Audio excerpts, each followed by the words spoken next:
nostalgia critic. I remember it so you don't have to. I'm here in Oak Park, Illinois, where we are witnessing the largest gathering in Illinois, if not the United States, of Harry Potter fans who have all gathered here together to celebrate the release of the new Harry Potter book, Harry Potter and the Deathly Hallows. Literally thousands of children, parents, and very lonely adults have come out here to see what J.K. Rowling has farted up this time. Exactly. Now I know what you're thinking, how is this a nostalgic event? Well, when you think about it, there's actually a lot of nostalgia value here. Years from now, children are going to be looking back at this cherished day and be asking one question. Why did I wait hours in line for a book that I am most likely going to sell at a garage sale? Double, double, toil and trouble, fireman and cauldron bubble. Double, double, toil and trouble, something wicked this way comes. Alright, so what exactly is your job here tonight? Making sure that everyone's in the right line, in the right place, and that nobody's fighting over their spot. Have any brawls, fights broken out yet? We've had some arguments. I mean, No brawls, no fists, no You haven't had to break out the Harry bats? No Harry bats. Do you have Harry bats? I hope not.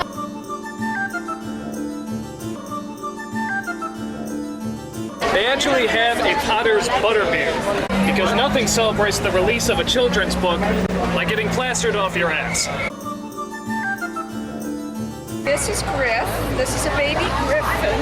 It's actually my daughter's. That's your daughter? No. This is not my daughter. Oh, okay. I was going to say, because the father must have... Yeah.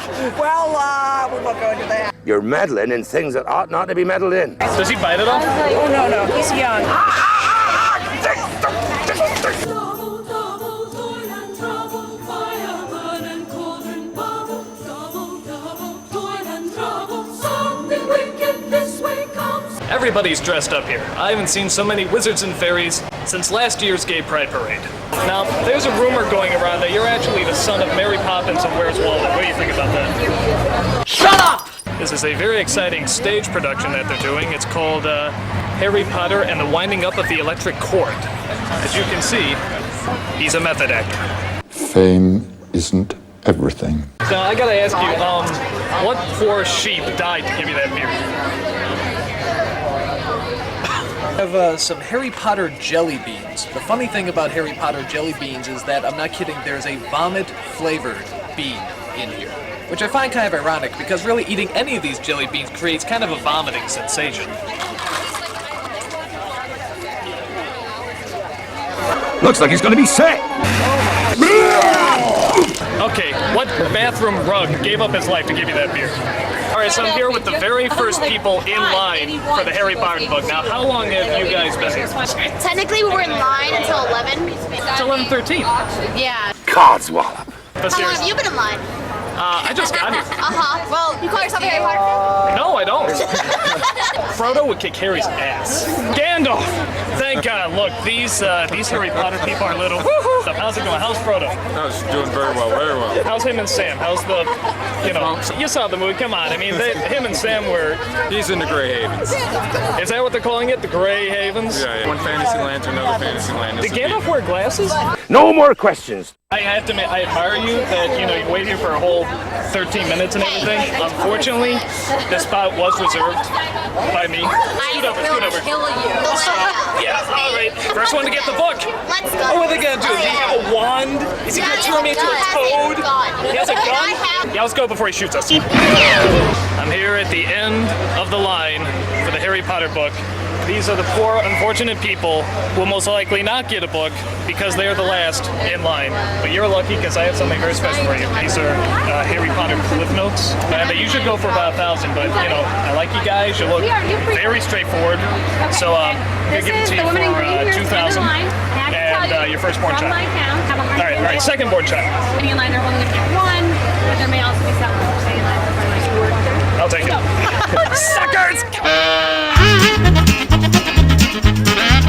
Alright, so I'm here with the MuggleNet.com people. Am I right? You guys talk about all sorts of theories and conspiracy theories about Harry Potter and so on and so forth, correct? Correct. Did Harry cause 9/11? I think so. Is he responsible for the war in Iraq? Fred Phelps will tell you that. That means yes. That means yes. Harry caused the war in Iraq. Email them that address right there. Email it to him. Send Harry letters. You're putting words in his mouth, sir. I am. What? Wait, get out of his mouth. Harry caused the war in Iraq. See? You heard it right here. You heard it right here. Yeah, it's definitely Howell's Cliff Notes. Yeah, the Cliff Notes. You want them? I'll sell them to you for 1,000 pennies. It's a good deal, dude. Huh? It's a good deal. That's top secret, that is. Well, it's about 10 minutes until the books are about to be released. Let's go look at the lines. 5 miles and tall from all the bat and tongue of dawn, where the smoke and blind will sleep. That was the line for the books that were not reserved. This is the line for the books that are.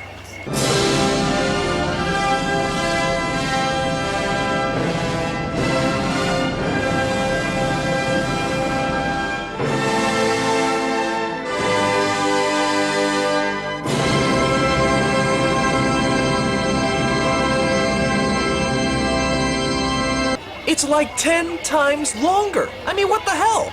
It's reserved! Isn't that the idea of reserving a book so you don't have to stand in line? Is that some kind of like Hogwarts logic? I mean, it makes no sense. I think it's because Americans are proud of waiting in line. I don't know why. We just get a sick thrill out of it. Standing in one spot is not hard. Anyone can do it. I can do it. Watch. You see? Now give me a book. 10 minutes. 10 minutes. Come on. 8 minutes. In Hogwarts, it's 12 o'clock. Exactly. Exactly. That's coming from the man in the script. Well, actually, what are you? What are you doing? Normal work. I apologize for everyone. God, you deeply apologize. I mean, I wasn't thinking. I mean, it's just a stupid white American. I don't know. Just, you know, don't.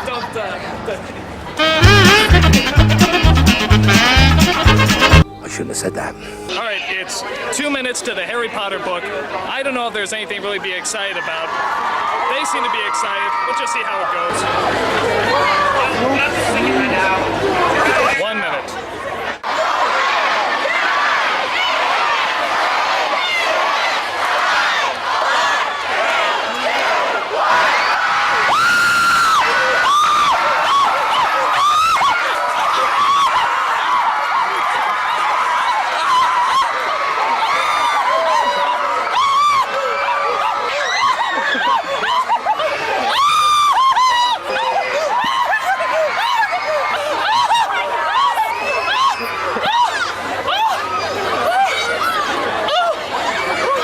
That's totally barbaric. Well, first of all, I apologize for the reaction I had before. I was just vocalizing my disgust for the entire thing. It's just totally revolting. But here it is. Here's the copy. Harry Potter and the Deathly Hallows. And man, I'm looking forward to hundreds and hundreds of pages to see how this turns. He lives. $50 wasted. I'm going to Hooters. Something wicked this way comes.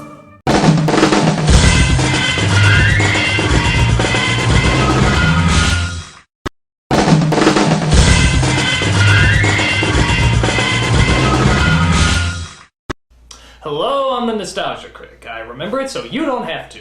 And you want to know what I remember?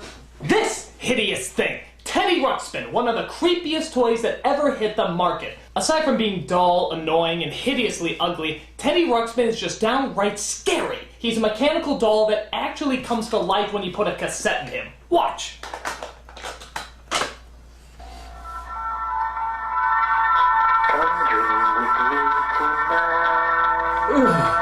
Yeah, it's like one step away from getting a robot to just totally look after your kids. It's stupid, it's creepy, and it deserves to be shelved.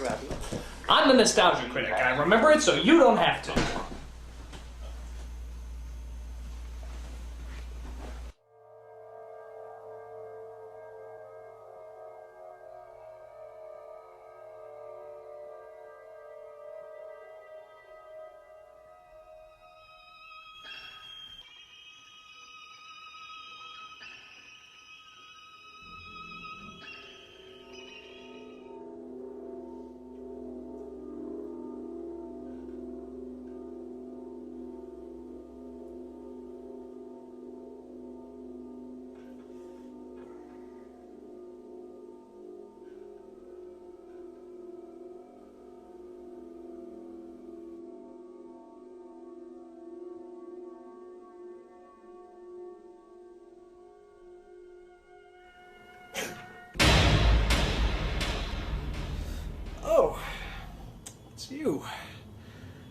how'd you get up here?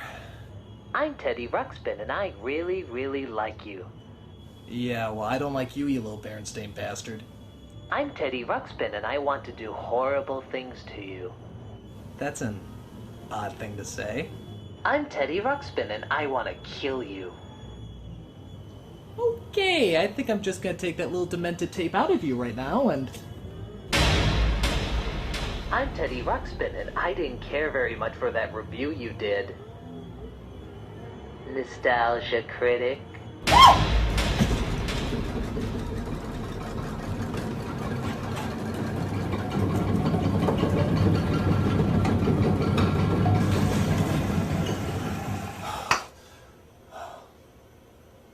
That wasn't real.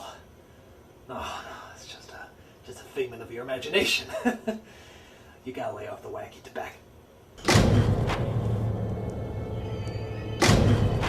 Oh, Mr. Critic!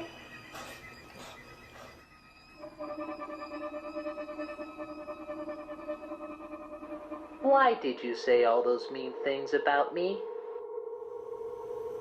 You're not real. You're just a thing that's not very real. Oh dear, then I guess I wouldn't be able to do this.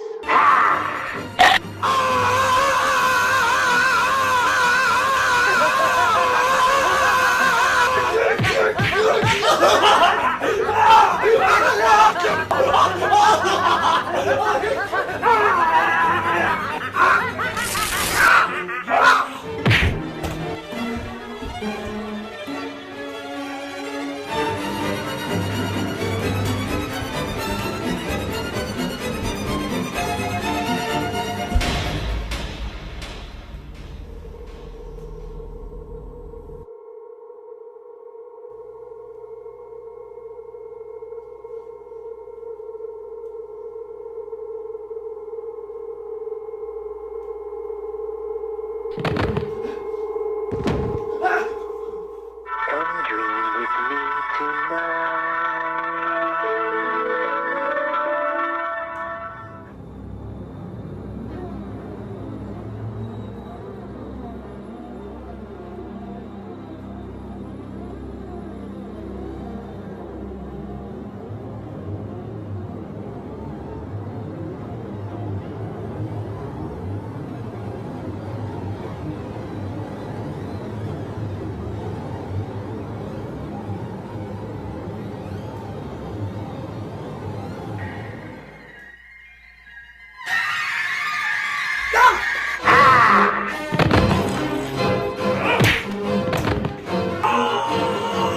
Get him, Grubby! On my way, Teddy.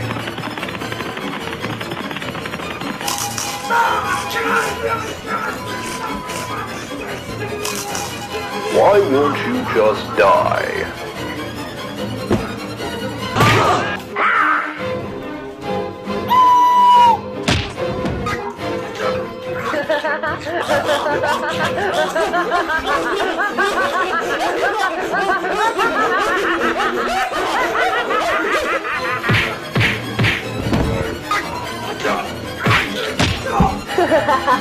I just want to play.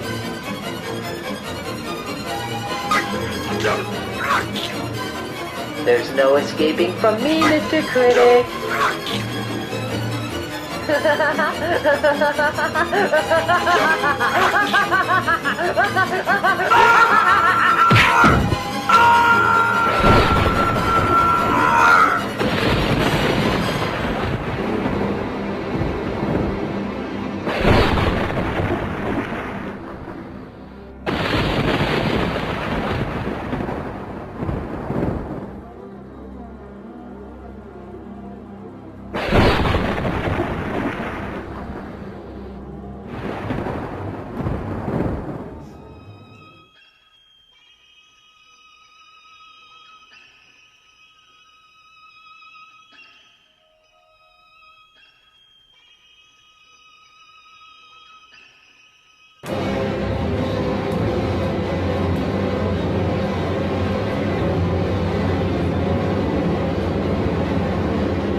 Now, are you going to write another review, or am I gonna have to get nasty? Alright, I'll do my review. I knew you'd see it my way. Just answer me one thing. What the hell are you? You really want to know? I'm the devil!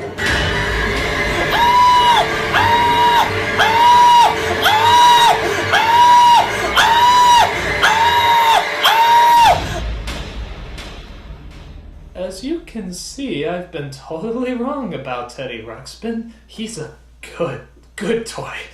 Very friendly, very nice, and not the least bit homicidal. So, I recommend Teddy Ruxpin to anyone who has an active imagination. I'm the Nostalgia Critic. I remember it so you don't— Help! Help! The toy's alive! He's gonna kill me! He's gonna kill me! Help! Who turned off the lights? Who turned off— Come dream with me tonight.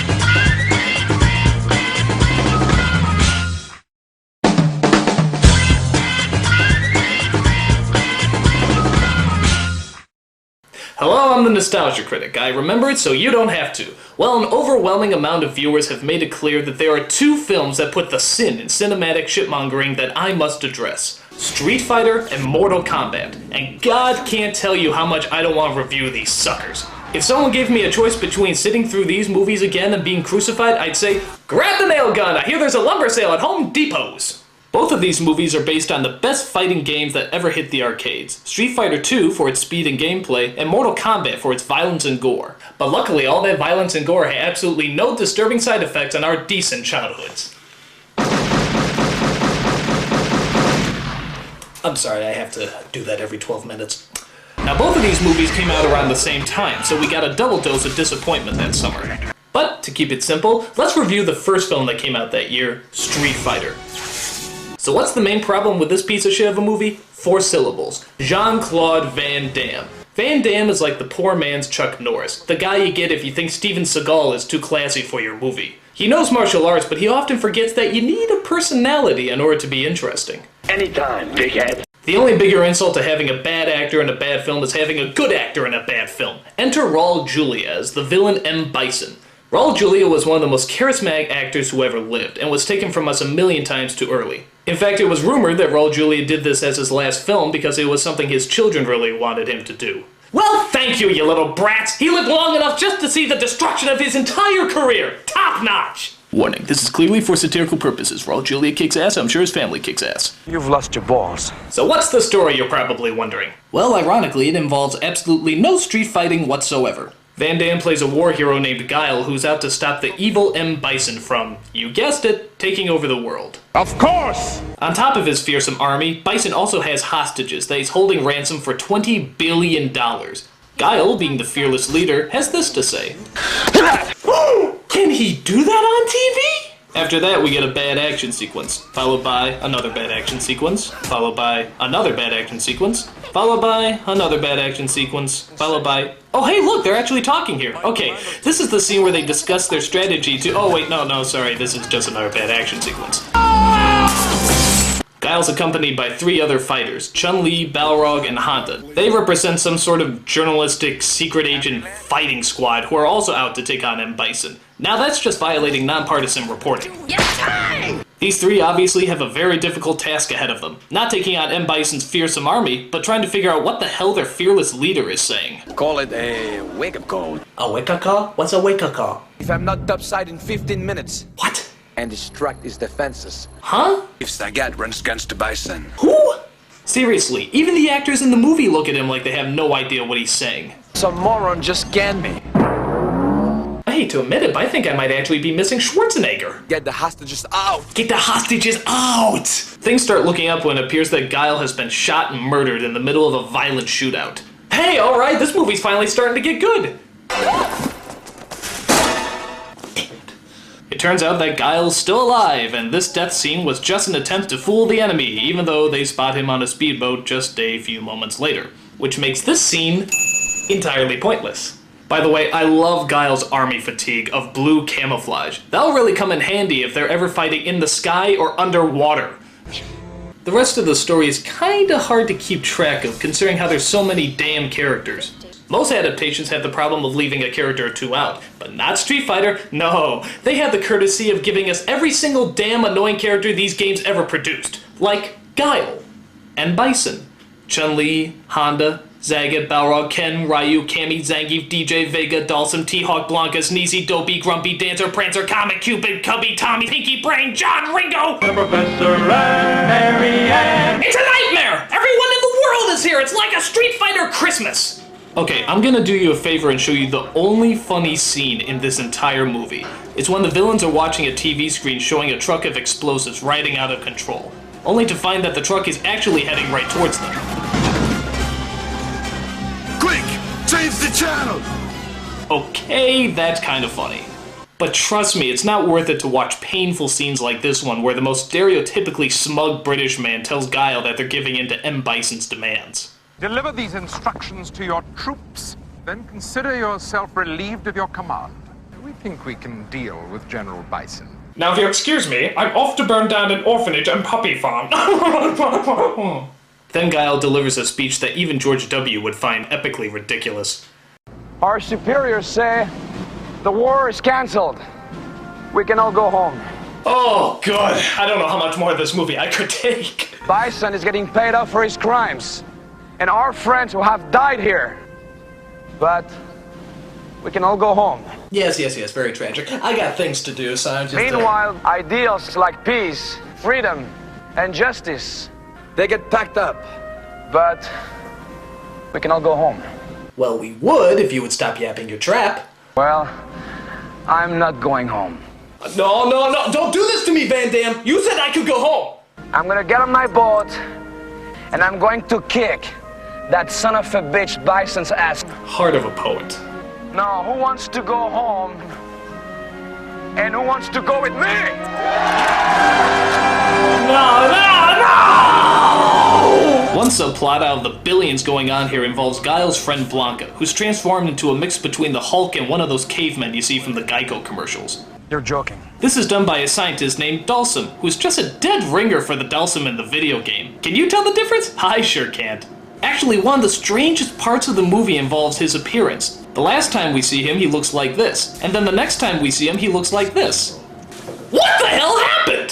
One minute he looks like a scientist, the next he looks like the bald guy from 300. And the movie never tells us why. Did he just bloom into a Yogi Indian warrior? Was he on his way to a Kwee costume party? I mean, it makes no sense. Why?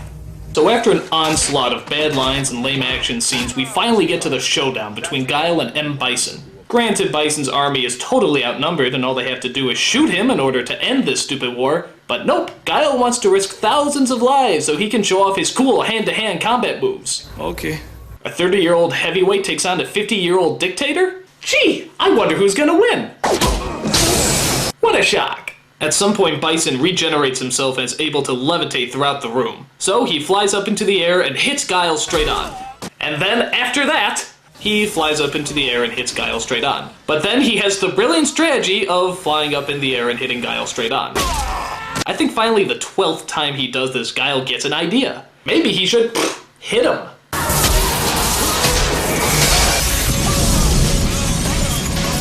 Bison, you're off the air. I think probably the strangest scene, and trust me, that's saying a lot, comes at the very end when Guile tries to rescue Blanca and Dhalsim. Blanca says he can't face the world looking how he does, so Dhalsim decides to look after him in the comfort and safety of a burning building. I mean, what made them think they would be okay there? Guile even at one point says, "This whole place is gonna go up." Well, it's a fixer-upper, but you can't beat that rent. Gee, I wonder how the armies feel knowing that Guile's best friend and an innocent scientist were lost in that explosion. I guess they're taking it pretty well. Horrible movie, sucks ass, next film.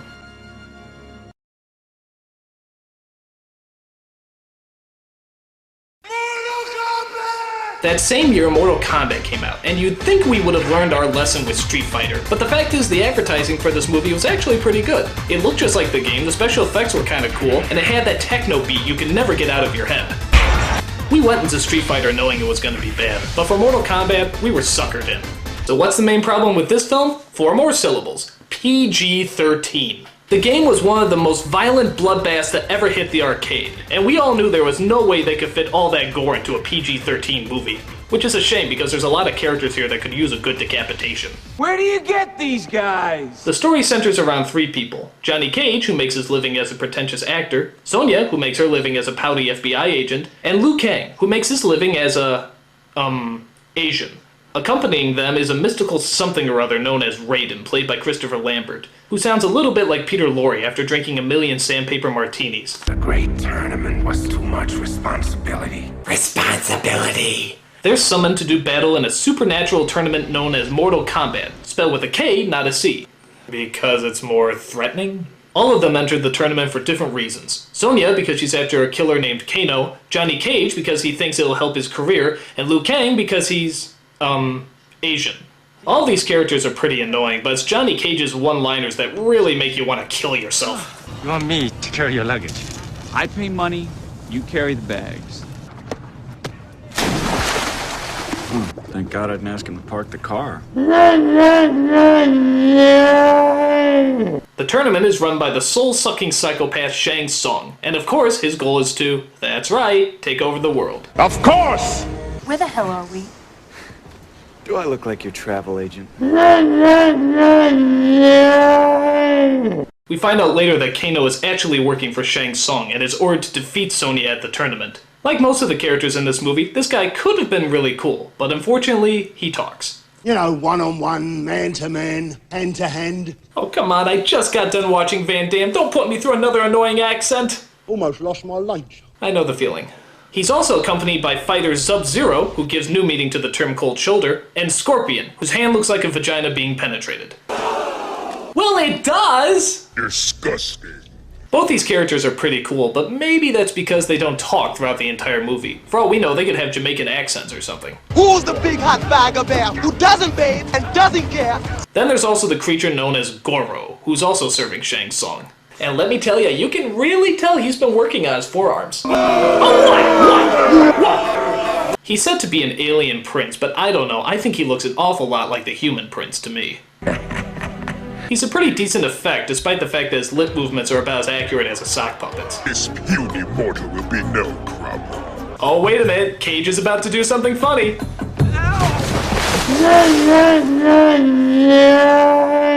So Sonya defeats Kano, Liu Kang defeats this guy, Raiden croaks up some more advice, and Johnny Cage even manages to kill off Goro, which is an act of kindness after listening to his stupid one-liners. This is where you fall down. We also find out why Scorpion and Sub-Zero don't talk. Scorpion turns out is a fire-breathing skeleton, it happens, and Sub-Zero is too busy pulling energy from his crotch to defeat his enemies. Hey, if you had cold balls of fury like that, you wouldn't be talking much either. Exactly.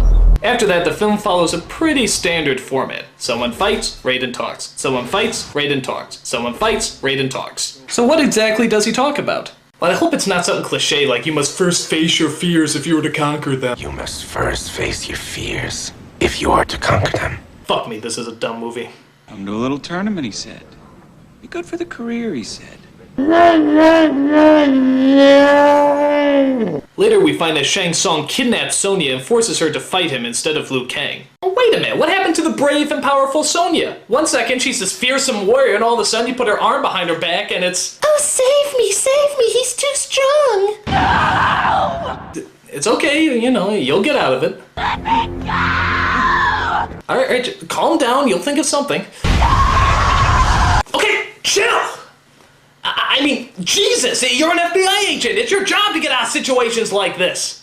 Maybe I should tell her she's not going to be in Mortal Kombat 2. That'll cheer her up. Get over yourself. Looking for guidance, our two heroes turn to Raiden for some helpful advice. I have nothing further to teach you. Oh, now you shut the fuck up. The one time we actually need your advice, and you have none to give. What kind of Highlander are you anyway? Sorry. The least you can do is tell us where he's taking her. The Emperor's castle. The Emperor's asshole? No! Actually, he was referring to the mystical realms of Outworld. And no, that is not another name for San Francisco. This horrifying dimension has the incredible terror of knocked over statues,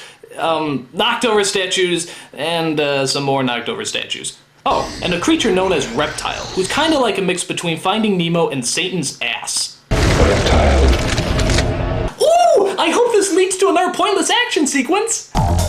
It does! I love meaningless violence with no rhyme or reason. It reminds me of just how boring the human imagination really is. Brilliant. After we see Sonya dressed up in a skimpier costume, which is questionable but not problematic, Shang Tsung enters with a bunch of hooded servants, and we all know how this works. Alright, the good guys are gonna be in the robes, they keep their head down so you don't see them, yeah, okay, they're walking through, okay, make the evil speech. We all know the good guys are gonna pop up any minute, you know, can we just move this along a little bit? How long do we have to wait here? Yes, I know you're very evil and everything, come on, can they just pop out anytime? I mean, can you just hurry up and send in the clowns? They're already here. Hooray! Let's celebrate with more fighting!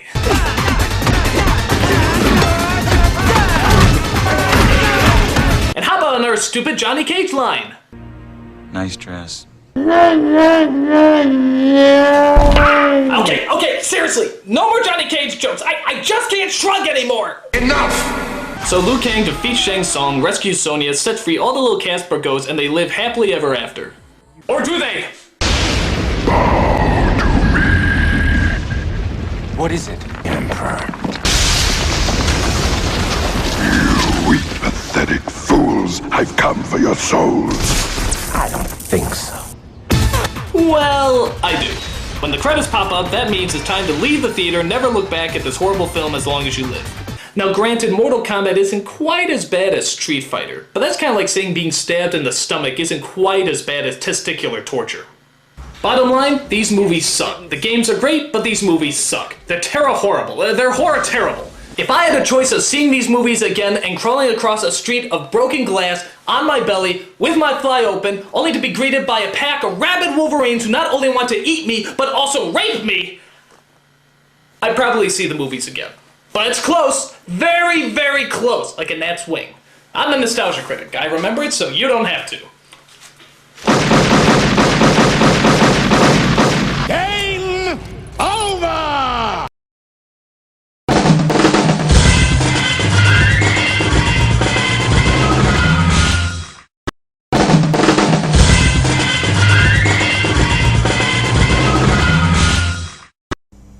Hello, I'm the Nostalgia Critic. I remember it so you don't have to. Well guys, this is it. The big one. The shit-stopper. The constipation of American cinema. A bowel blockage from which nothing of any value can possibly be removed. What is said to be one of the worst films of all time. I am of course talking about the indescribable terror that is Joel Schumacher's Batman and Robin.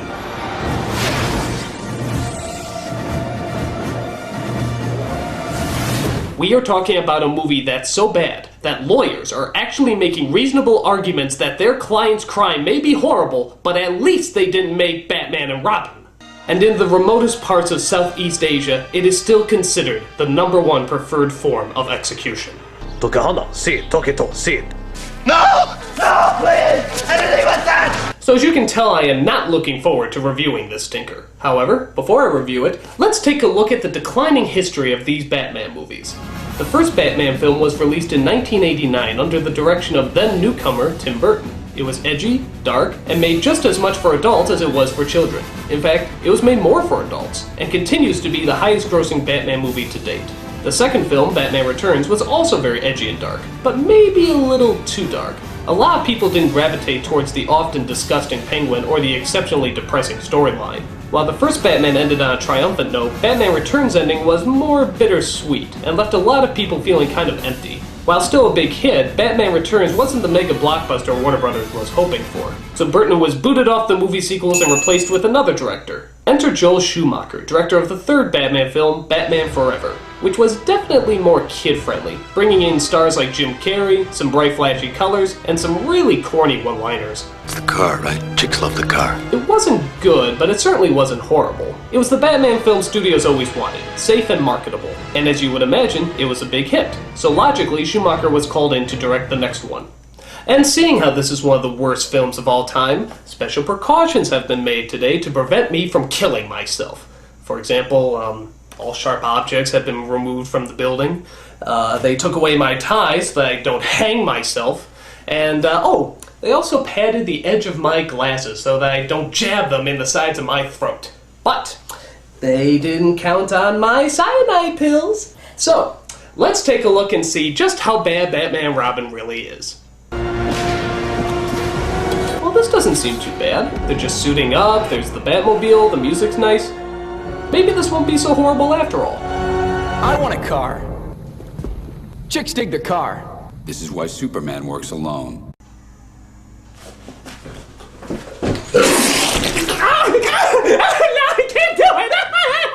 So yeah, if you're not a fan of one-liners, don't worry, there's only 167 billion more of them. You lie! So the story centers around our main heroes Batman, played by George Clooney, and Robin, played by Chris O'Donnell, as they plan to stop the evil Mr. Freeze from, you guessed it, taking over the world. Of course! It opens with Freeze, played by Arnold Schwarzenegger, robbing the Gotham Museum.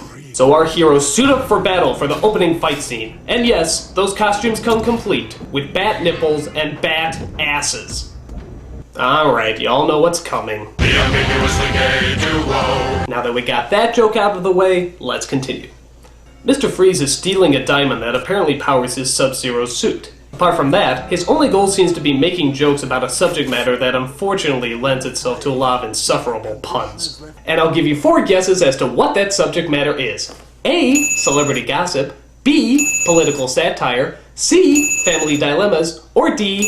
Ice. Iceman cometh. Kick some ice. Can you be cold? Chill. Freeze well. Cool party. Stay cool. If your answer was D, no fucking shit! Thanks for playing. So Batman comes busting in along with his sidekick Robin on his motorcycle. As the fight scene rages, we get an onslaught of lame lines and over-the-top stunts. Nice catch. You break it, you buy it. In fact, you may notice a similarity to another familiar style. Can't quite put your finger on it? Maybe this'll help.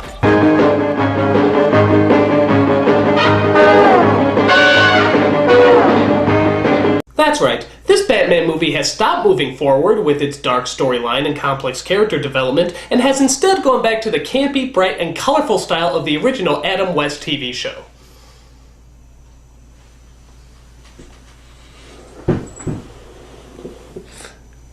Help! So as the fight scene continues, we see Batman and Robin literally skate across the icy floor playing hockey with a valuable hunk of diamond. Do I even have to make fun of this? Meanwhile, Freeze manages to hook up a rocket that'll launch him into space. What killed the dinosaurs? Gee, is it something having to do with ice? The Ice Age! Batman works his way up the rocket where the villain freezes him to the wall. Freeze, you're mad. Yes, listen to the sane man in the bat suit. I think not. Robin comes to rescue him as they surf their way down to the ground off the doors of the rocket. The only thing that would make this scene lamer is if Robin actually shouted Cowabunga. Cowabunga! As if this scene couldn't possibly be any longer, Batman and Robin chase Freeze into another building, where Robin gets frozen by the ray gun. Stay cool, bird boy. God, how much longer is this movie?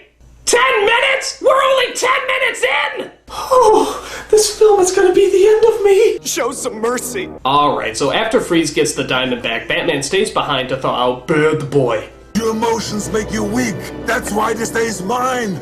I'll kill you next time. Why not kill him now? I wish I knew. As you can tell, Schwarzenegger is easily by far the worst actor in this movie. I've got some wild oats to sow. Until this person came along. And you are? Poison Ivy. Ah yes, Poison Ivy, the woman who started off as a nerdy environmental scientist who works in the most cliched of evil laboratories. Seriously, this place is so cliched, all you need is a strike of lightning on the building.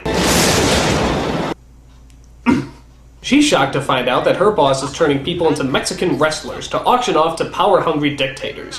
Finding out that his diabolical plan is revealed, her boss takes it well. I'm afraid you'll have to die.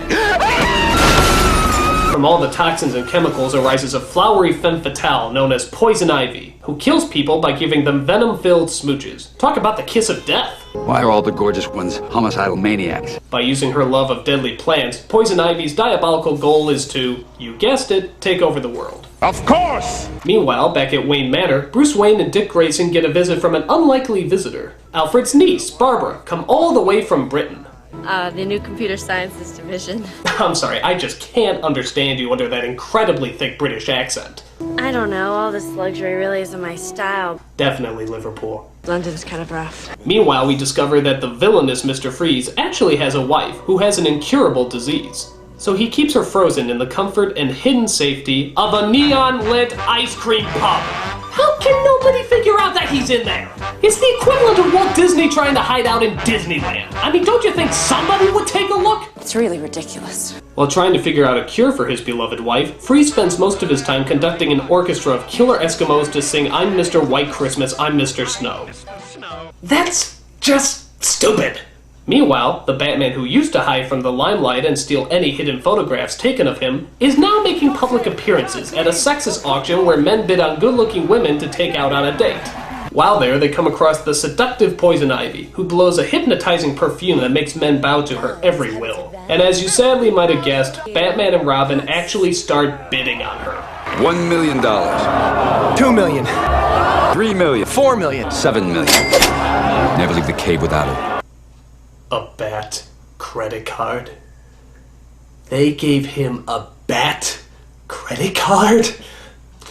They had the balls to give one of the greatest superheroes of all time a Bat credit card? No!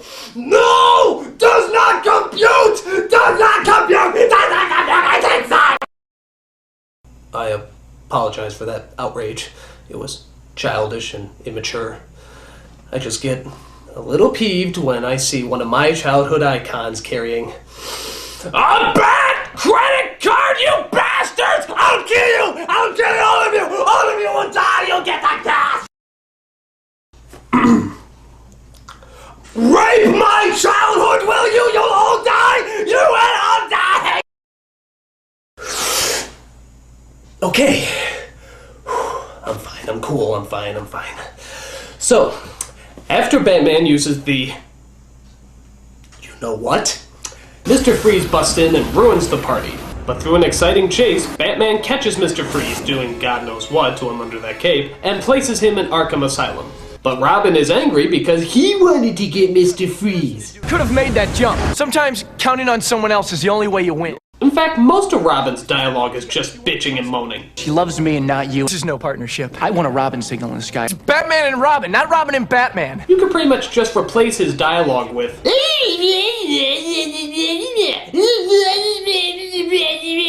Look, I made a mistake. I'm sorry. Meanwhile, in story number 12, we see that Barbara gets out all her rage and emotions by partaking in pointless motorcycle chases. After Dick Grayson saves her from the world's worst blue screen effect, Barbara reveals a stunning secret about Alfred. How he's hiding the pain all the time. Alfred's sick. Oh, Alfred is sick? Alfred is sick? I mean, do we really have to concern ourselves with the butler in this movie? I mean, come on, how sick could he possibly be? He's dying. Awkward. So Bruce and Dick decide to give him a leave of absence due to reasons of dying. Here, Bruce and Alfred have a very heartfelt talk. He also reveals his personal appreciation for Alfred, but maybe a little too much. I love you, woman. And I love you.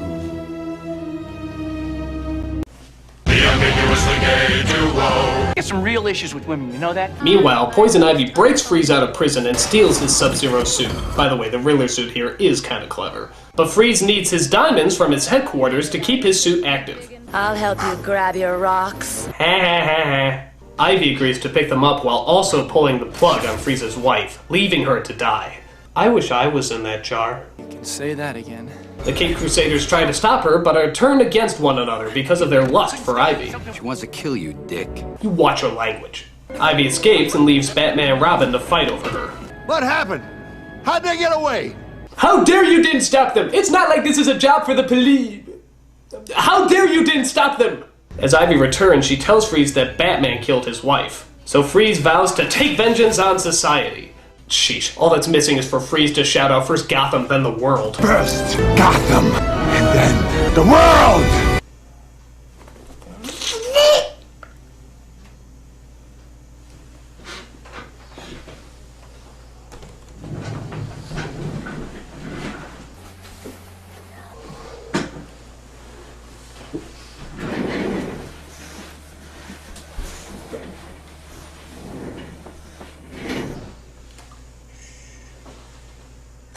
I hate this. Look at that.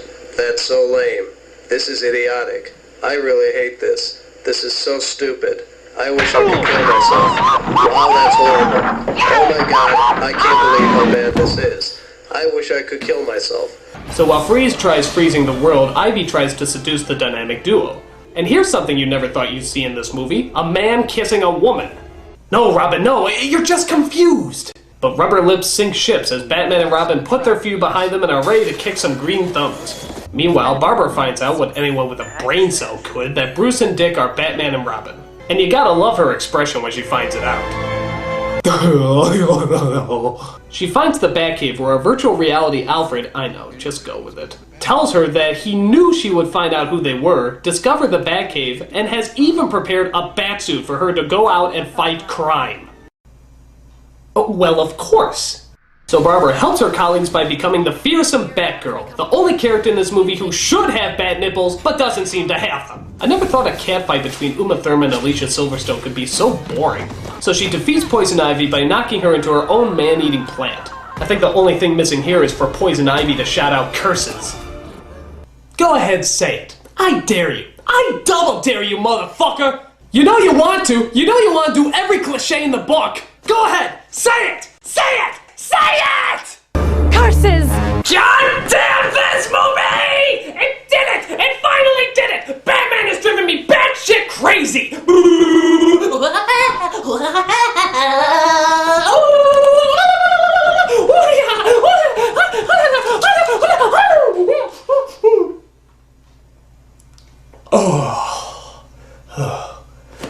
Tranquilizers. Always come prepared when Joel Schumacher's involved. So Batgirl saves the dynamic duo and reveals her secret identity. Bruce, it's me, Barbara. Barbara? Who would have guessed? That mask just hides your face so well. I find that unlikely. So the three of them set out to stop Freeze after having a change of wardrobe, apparently, and plan to unfreeze the city. Sunlight could reverse the freezing process. Sunrise in for 5 hours. Here. But it's morning in the Congo. We could relay the sunlight. From the other side of the equator. It'll take the satellites about a minute to realign. Satellites could be positioned to thaw the city directly, but that'd take a computer genius. I'm on it. All right, I'll set the telescope, you thaw the mirrors. Oh, thank God I don't care. So through a series of lame lines, ridiculous stunts, and over-the-top effects, our heroes defeat Mr. Freeze and blow up his giant ray gun.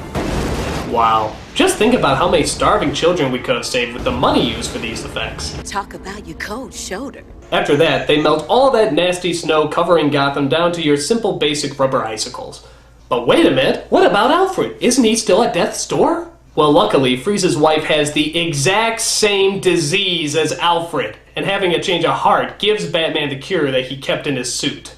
And he didn't use this on his wife because... So as you can imagine, they put Freeze in jail, get the cure to Alfred, and they all live happily ever after. But wait, what to do about Barbara? You are going back to school. Bruce, you're never gonna win this argument. Partners? Partners. So you see, kids, the moral of the story is drop your studies, forget all about school, dress up in tight leather, and live your life as a superhero. Why? Because Batman said it's okay. I'd say this is a horrible lesson for the kids, but I don't think it really matters. No kid ever saw this movie. Batman was a gigantic bat bomb. Bat bomb? Bat bomb. Why? Because this film is so terrible, so horrific, and so god-awfully bad, that there's only one word that could possibly sum it up. You wanna know what that word is? I'll tell you. It's super crap-a-fuck-orific, XBL bullshit. A film so bad the censors really ought to go and pull it. Sadly, there's not many words that only rhyme with bullshit. Super crap-a-fuck-orific, XBL bullshit. Fuck-a-little-doo-doo, fuck-it-alive, fuck-a-little-doo-doo, fuck-it-alive. Here's a film that's so awful, I'd rather have a guy come circumcise me with an axe and poke me in the eye. I'd rather drink a giant bowl of ape and monkey splooge. And there's another million things that I would rather do. Super crap-a-fuck-orific, XBL bullshit. Film so bad the censors really ought to go and pull it. Sadly, there's not many words that only rhyme with bullshit. Super crap-a-fuck-orific, XBL bullshit. No, really though, it's awful.